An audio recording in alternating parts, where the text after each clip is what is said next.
السلام علیکم ورحمۃ اللہ تعالی وبرکاتہ۔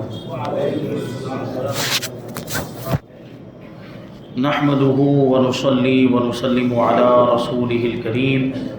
اما بعد فاعوذ باللہ من الشیطان الرجیم، بسم اللہ الرحمن الرحیم۔ ان اللہ وملائکتہ یصلون علی النبی یا ایھا الذین آمنوا صلوا علیہ وسلموا تسلیما۔ اللہم صل علی سیدنا ومولانا محمد معدن الجود والکرم وآلہ الکرام وابنہ الکریم وبارک وسلم صلاۃ وسلاما علیک یا رسول اللہ صلی اللہ تعالی علیہ وسلم۔ حضور پاک صلی اللہ علیہ وسلم کے امت پر حقوق کیا ہے وہ یہاں سے بیان کیے جا رہے ہیں۔ فرماتے ہیں کہ حضور اقدس صلی اللہ علیہ وسلم نے اپنی امت کی ہدایت و اصلاح اور ان کی صلاح و فلاح کے لیے، یعنی ان کی کامیابی کے لیے اور ان کی رہنمائی کے لیے جیسی جیسی تکلیفیں برداشت فرمائیں، اور اس راہ میں آپ کو جو جو مشکلات درپیش ہوئیں ان کا کچھ حال آپ اس سے پہلے اس کتاب کے دروس میں سماعت کر چکے ہیں۔ پھر آپ کو اپنی امت سے جو بے پناہ محبت اور اس کی نجات و مغفرت کی فکر اور ایک ایک امتی پر آپ کی شفقت و رحمت کی جو کیفیت ہے، اس پر قرآن میں خدا بند قدوس کا فرمان گواہ ہے کہ لقد جاءکم رسول من انفسکم عزیز علیہ ما عنتم حریص علیکم بالمؤمنین رؤوف رحیم۔ بے شک تمہارے پاس تشریف لائے تم میں سے وہ رسول جن پر تمہارا مشقت میں پڑنا گرا ہے، یعنی ہماری تکلیف حضور پاک صلی اللہ علیہ وسلم پر بھاری ہوتی، حضور پاک صلی اللہ علیہ وسلم کو ہماری تکلیف سے تکلیف ہوتی ہے۔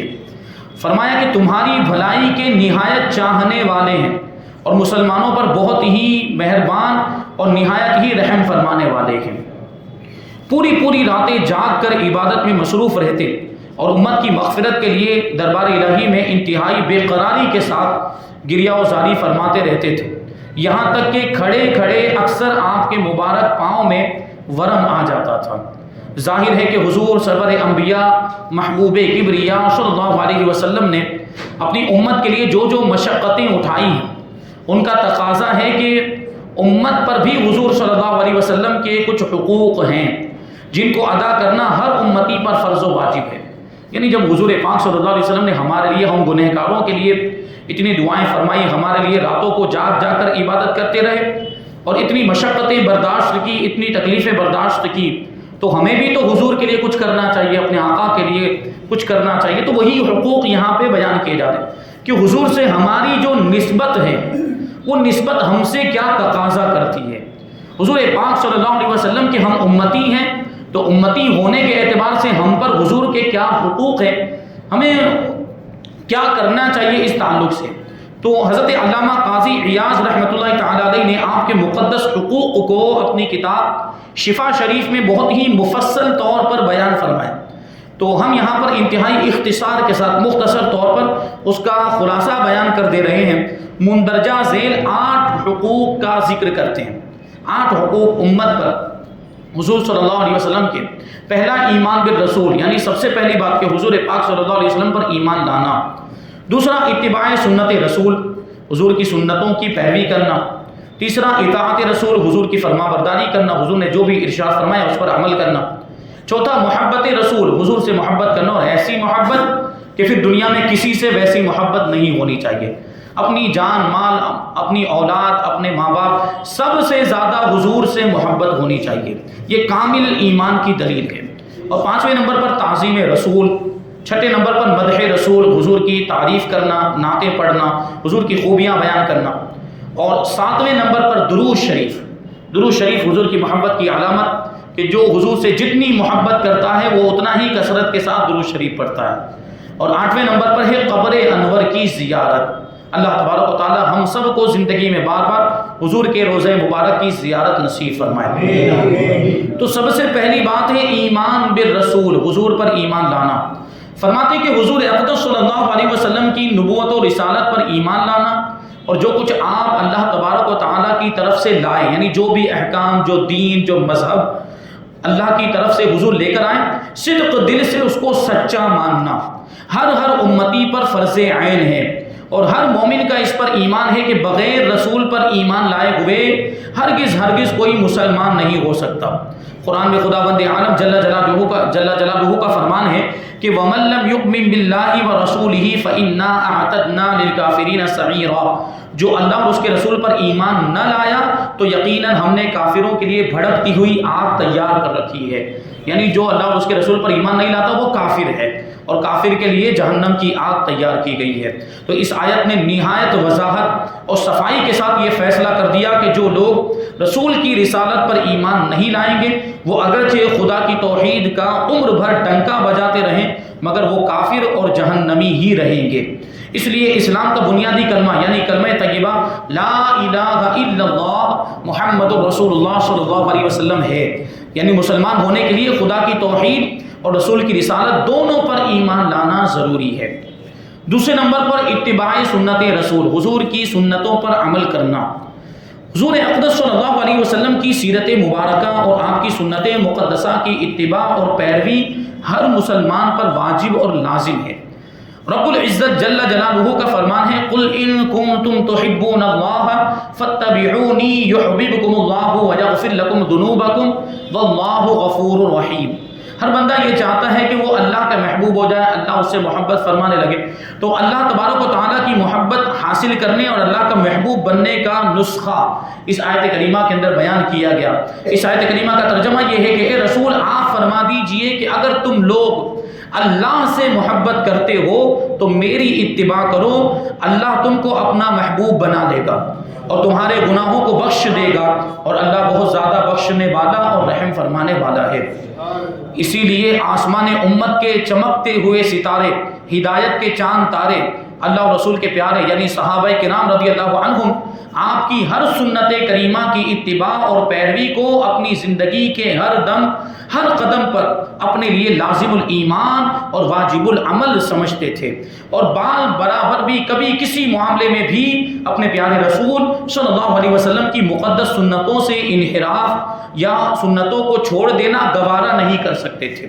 اس صحابہ کرام کی زندگی کچھ واقعات بیان کریں گے جس سے ہمیں پتہ چلے گا کہ صحابہ کرام کے دلوں میں حضور پاک صلی اللہ علیہ وسلم کی سنتوں پر عمل کرنے کا کیسا جذبہ موجود تھا۔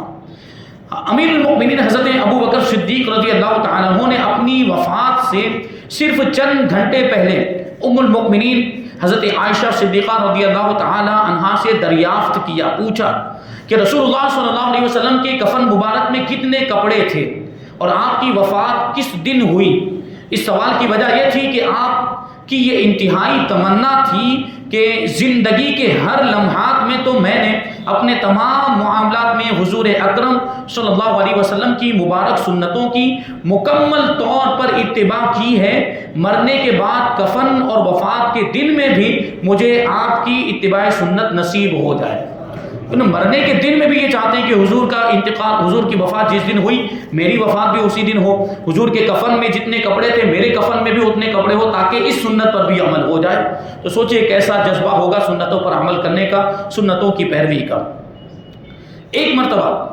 حضرت ابو ہریرہ رضی اللہ تعالیٰ عنہ کا گزر ایک ایسی جماعت پر ہوا جس کے سامنے کھانے کے لیے بھنی ہوئی مسلم بکری رکھی ہوئی تھی، پوری بکری کو صاف کرنے کے بعد اس کو بھون لیا گیا تھا، مسالہ نمک وغیرہ لگانے کے بعد لوگوں نے آپ کو وہ بکری کھانے کے لیے بلایا، تو حضرت ابو ہریرہ نے یہ کہہ کر کھانے سے انکار کر دیا کہ حضور نبی کریم صلی اللہ علیہ وسلم دنیا سے تشریف لے گئے اور کبھی جو کی روٹی پیٹ بھر کر نہیں کھائی، میں بھلا ان لذیذ اور پرتکلف کھانوں کو کھانا کیوں کر گوارا کر سکتا ہوں۔ یہ حضرت ابو ہریرہ کی سادگی والی زندگی اور حضور پاک صلی اللہ علیہ وسلم کی سنت پر عمل کرنے کا یہ ان کا بھی جذبہ تھا۔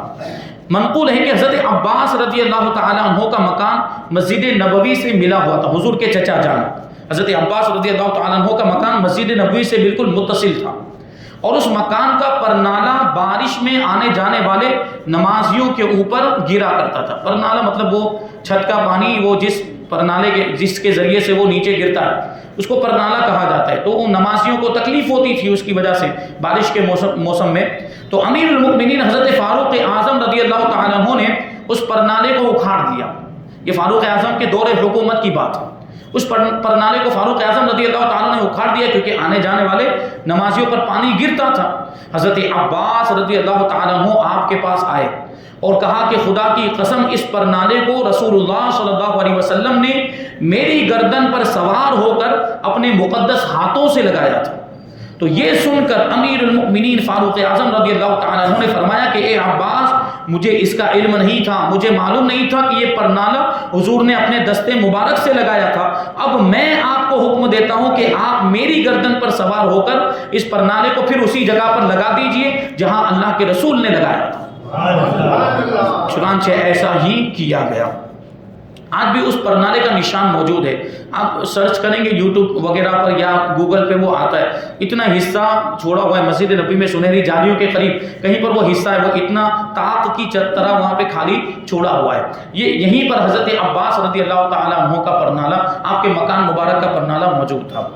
تیسرے نمبر پر تیسرا جو حق ہے ہم پر رسول اللہ صلی اللہ علیہ وسلم کا وہ ہے اطاعت، یعنی حضور کی اطاعت کرنا، حضور کی فرما برداری کرنا. حضور پاک صلی اللہ علیہ وسلم نے جو چیزیں ہمیں کرنے کا حکم دیا وہ کرنا، اور جن چیزوں سے رکنے کا حکم دیا اس سے رک جانا. تو فرماتے کہ یہ بھی ہر امتی پر رسول خدا صلی اللہ علیہ وسلم کا حق ہے کہ ہر امتی ہر حال میں آپ کے ہر حکم کی اطاعت کرے، اور آپ جس بات کا حکم دے دیں بال کے کروڑویں حصے کے برابر بھی اس کی خلاف ورزی کا تصور بھی نہ کرے، کیونکہ آپ کی اطاعت اور آپ کے احکام کے آگے سر تسلیم خم کر دینا ہر امتی پر فرض عین ہے. قرآن مجید میں ارشاد خدا بندی ہے اطیعوا اللہ و اطیعوا الرسول، حکم مانو اللہ کا اور حکم مانو رسول کا. اور دوسرے مقام پر ارشاد فرماتا ہے من یطیع الرسول فقد اطاع اللہ، کہ جس نے رسول کا حکم مانا اس نے اللہ کا حکم مانا. تیسرے مقام پر ارشاد فرماتا ہے ومن یطیع الرسول ومن یطیع اللہ والرسول فاولئک مع الذین انعم اللہ علیہم من النبیین والصدیقین والشہداء والصالحین وحسن اولئک رفیقا. اور جو اللہ اور اس کے رسول کا حکم مانے تو اسے ان کا ساتھ ملے گا جن پر اللہ نے انعام فرمایا، یعنی انبیاء اور صدیقین، شہداء اور نیک لوگ. یہ کیا ہی اچھے ساتھی ہیں. جو اللہ اور اس کے رسول کی اطاعت کرتا ہے تو وہ ان لوگوں کے ساتھ ہوگا، انبیاء، صدیقین، شہداء اور نیک لوگوں کے ساتھ ہوگا. قرآن مجید کی یہ مقدس آیتیں اعلان کر رہی ہیں کہ اطاعت رسول کے بغیر اسلام کا تصور ہی نہیں کیا جا سکتا، اور اطاعت رسول کرنے والوں ہی کے لیے ایسے ایسے بلند درجات ہیں کہ وہ حضرات انبیاء کرام اور صدیقین اور شہداء اور صالحین کے ساتھ رہیں گے. ہر امتی کے لیے اطاعت رسول کی کیا شان ہونی چاہیے، اس کا جلوہ دیکھنا ہو تو اس روایت کو بغور سنیں. حضرت عبداللہ ابن عباس رضی اللہ تعالی عنہما نے روایت کیا ہے کہ رسول اللہ صلی اللہ تعالی علیہ وسلم نے ایک شخص کو دیکھا کہ وہ سونے کی انگوٹھی پہنے ہوئے ہے، اور سونے کی انگوٹھی مرد کے لیے پہننا جائز نہیں ہے. تو حضور نے جب اس کو سونے کی انگوٹھی پہنے ہوئے دیکھا تو آپ نے اس کے ہاتھ سے انگوٹھی نکال کر پھینک دی اور فرمایا کہ کیا تم میں سے کوئی چاہتا ہے کہ آگ کے انگارے کو اپنے ہاتھ میں ڈالے؟ یعنی سونے کی انگوٹھی پہننا گویا کہ ہاتھ میں آگ کا انگارہ لینا. تو حضور صلی اللہ علیہ وسلم کے تشریف لے جانے کے بعد لوگوں نے اس شخص سے کہا کہ تو اپنی انگوٹھی کو اٹھا لے اور اس کو بیچ کر اس سے نفع اٹھا. یعنی حضور نے پہننے سے منع فرمایا ہے. انگوٹھی یعنی سونے کی، اس کو بیچ کر اس کی قیمت تو حاصل کی جا سکتی ہے، دوسرے کام میں لگایا جا سکتا ہے، اس سے فائدہ اٹھایا جا سکتا ہے. تو دیکھیں وہ جو صحابی رسول تھے ان کے اندر حضور کے حکم پر عمل کرنے کا جذبہ کیسا تھا، اطاعت رسول کا جذبہ کیسا تھا. جب لوگوں نے انگوٹھی اٹھانے کے لیے ان کو کہا تو وہ جو شخص تھے انہوں نے جواب دیا کہ خدا کی قسم جب رسول اللہ صلی اللہ علیہ وسلم نے اس انگوٹھی کو پھینک دیا تو اب میں اس انگوٹھی کو کبھی بھی نہیں اٹھا سکتا، اور اس کو وہیں پر چھوڑ کر چلے گا. یہ اطاعت رسول کا جذبہ تھا. چوتھے نمبر پر جو حق ہے وہ ہے محبت رسول، اور یہ سب سے پیاری بات عاشقوں کے لیے، یہ دل کو تڑپا دینے والا یہ موضوع اور ٹاپک ہے. فرماتے اسی طرح ہر امتی پر رسول اللہ صلی اللہ علیہ وسلم کا حق ہے کہ وہ سارے جہان سے بڑھ کر آپ سے محبت رکھے اور ساری دنیا کی محبوب چیزوں کو آپ کی محبت کے قدموں پر قربان کر دے. خداوند قدوس جل جلالہ کا فرمان ہے قل ان کان آباؤکم وابناؤکم واخوانکم وازواجکم وعشیرتکم واموال اقترفتموها وتجارة تخشون کسادها ومساکن ترضونها احب الیکم من اللہ ورسولہ وجہاد فی سبیلہ فتربصوا حتی یأتی اللہ بامرہ واللہ لا یہدی القوم الفاسقین۔ سورہ توبہ کی آیت کریمہ کا ترجمہ یہ کہ اے رسول آپ فرما دیجئے کہ اگر تمہارے باپ، تمہارے بیٹے، تمہارے بھائی، تمہاری عورتیں، تمہارا کنبہ، تمہارے خاندان والے، تمہاری کمائی کے مال اور وہ سودا، وہ تجارت، کاروبار جس کے نقصان کا تمہیں ڈر ہے، اور تمہارے پسندیدہ مکان، یہ چیزیں اللہ اور اس کے رسول اور اس کی راہ میں لڑنے سے زیادہ پیاری ہوں تو راستہ دیکھو، انتظار کرو یہاں تک کہ اللہ تبارک و تعالیٰ اپنا حکم لائے، اور اللہ فاسقوں کو راہ نہیں دیتا۔ مطلب کہ ان ساری چیزوں سے زیادہ اللہ اور اس کے رسول سے محبت ہونی چاہیے۔ اس آیت سے ثابت ہوتا ہے کہ ہر مسلمان پر اللہ اور اس کے رسول کی محبت فرض عین ہے، کیونکہ اس آیت کا حاصل مطلب یہ ہے کہ اے مسلمانوں، جب تم ایمان لائے ہو اور اللہ اور رسول کی محبت کا دعویٰ کرتے ہو تو اس کے بعد اگر تم لوگ کسی غیر کی محبت کو اللہ اور اس کے رسول کی محبت پر ترجیح دو گے، یعنی اللہ اور اس کے رسول سے بڑھ کر کسی اور سے محبت کرو گے، تو خوب سمجھ لو کہ تمہارا ایمان اور اللہ اور رسول کی محبت کا دعویٰ بالکل غلط ہو جائے گا، اور تم عذاب الہی اور قہر خدا بندی سے نہ بچ سکو گے۔ نیز آیت کے آخری ٹکڑے سے یہ بھی ثابت ہوتا ہے کہ جس کے دل میں اللہ اور اس کے رسول کی محبت نہیں، یقیناً بلا شبہ اس کے ایمان میں خلل ہے، اس کے ایمان میں کمی ہے۔ حضرت انس رضی اللہ تعالیٰ عنہ سے روایت ہے کہ رسول اللہ صلی اللہ علیہ وسلم نے فرمایا کہ تم میں سے کوئی اس وقت تک کامل مومن نہیں ہو سکتا جب تک کہ میں اس کے نزدیک اس کے باپ، اس کی اولاد، اس کے ماں باپ، اس کی اولاد اور تمام لوگوں سے بڑھ کر محبوب نہ ہو جاؤں۔ یعنی وہ ان ساری چیزوں سے زیادہ جب تک مجھ سے محبت نہیں کرے گا اس کا ایمان کامل اور مکمل نہیں ہو سکتا۔ حضرات صحابہ کرام رضی اللہ عنہم کو حضور اقدس صلی اللہ علیہ وسلم سے کتنی والہانہ محبت تھی۔ اگر آپ کو اس کی تجلیوں کا نظارہ کرنا ہے تو یہ آنے والے واقعات کو سماعت کریں اور عبرت حاصل کریں، کیسے پیارے واقعات اور صحابہ کرام حضور سے کیسی محبت کیا کرتے تھے۔ ایک گڑیا کا واقعہ ہے، آپ جنگ احد کے بیان میں یہ سن چکے ہیں کہ شیطان نے بے پر کی یہ خبر اڑا دی تھی، یہ افواہ اڑا دی تھی جنگ احد کے موقع پر کہ معاذ اللہ رسول اللہ صلی اللہ علیہ وسلم شہید ہو گئے، اور یہ ہولناک خبر جب مدینہ منورہ میں پہنچی تو وہاں کی زمین دہل گئی، یہاں تک کہ وہاں کی پردہ نشین عورتوں کے دل و دماغ میں صدمات غم کا بھونچال آ گیا، یعنی سب کو بہت زیادہ تکلیف ہوئی، اور قبیلہ بنی دینار کی ایک عورت اپنے جذبات سے مغلوب ہو کر اپنے گھر سے نکل پڑی اور میدان جنگ کی طرف چل پڑی۔ راستے میں اس کو اپنے باپ اور بھائی اور شوہر کی شہادت کی خبر ملی، یعنی راستے میں جا رہی تھی، کسی نے آ کر بتایا کہ جنگ میں تو تمہارے باپ کا انتقال ہو گیا۔ تو اس نے کہا مجھے اس کی پرواہ نہیں، مجھے رسول اللہ کے بارے میں بتاؤ کہ رسول اللہ خیریت سے ہیں کہ نہیں ہیں۔ تھوڑی آگے بڑھی تو اس کے شوہر کے بارے میں اس کو بتایا گیا کہ تمہارے شوہر بھی شہید ہو گئے۔ اس کو بھی وہی جواب دیا کہ مجھے میرے شوہر کے بارے میں نہیں جاننا، مجھے تو اپنے آقا کے بارے میں جاننا ہے۔ اسی طریقے سے اس کے بھائی کے بارے میں بھی اسے خبر دی گئی راستے میں، مگر اس نے اس کی کوئی پرواہ نہیں کی اور لوگوں سے یہی پوچھتی رہی کہ مجھے یہ بتاؤ کہ رسول اللہ صلی اللہ علیہ وسلم کیسے ہیں۔ اور جب اسے بتایا گیا کہ الحمدللہ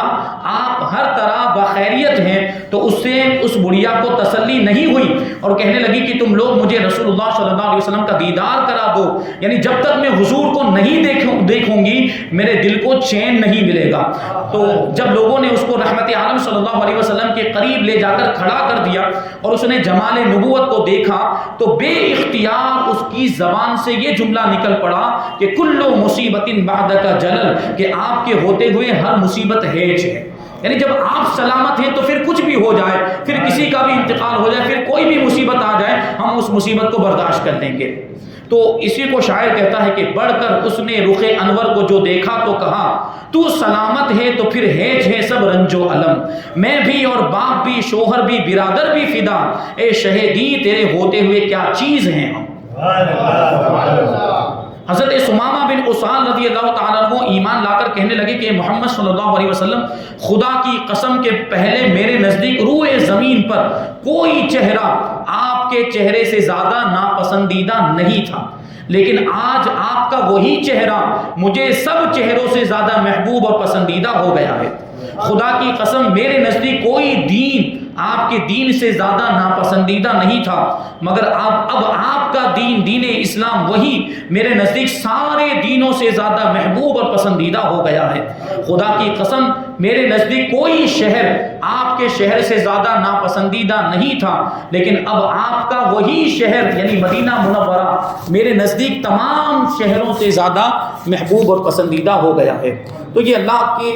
رسول صلی اللہ علیہ وسلم کے پیارے صحابہ حضور پاک صلی اللہ علیہ وسلم سے کیسی محبت فرماتے تھے، یہ واقعات کا ایک سلسلہ ہے۔ انشاءاللہ تبارک و تعالیٰ یہ محبت رسول کے بھی واقعات، اور اس کے بعد جو پانچواں حق ہے امت پر وہ ہے تعظیم رسول، اور بھی کچھ باتیں انشاءاللہ تبارک و تعالیٰ ہم آئندہ درس میں شامل کریں گے۔ اللہ تبارک و تعالیٰ کی بارگاہ میں دعا ہے کہ جو کچھ بھی بیان ہوا اس پر ہم سب کو عمل کرنے کی توفیق عطا فرمائیں۔ حضور پاک صلی اللہ علیہ وسلم کی سچی پکی محبت ہم سب کے دلوں میں پیدا فرمائیں، اور صحابہ کرام جیسا جذبہ محبت اور جذبہ اتباع رسول، سنت رسول ہم سب کے دلوں میں پیدا فرمائے۔ وما علینا الا البلاغ۔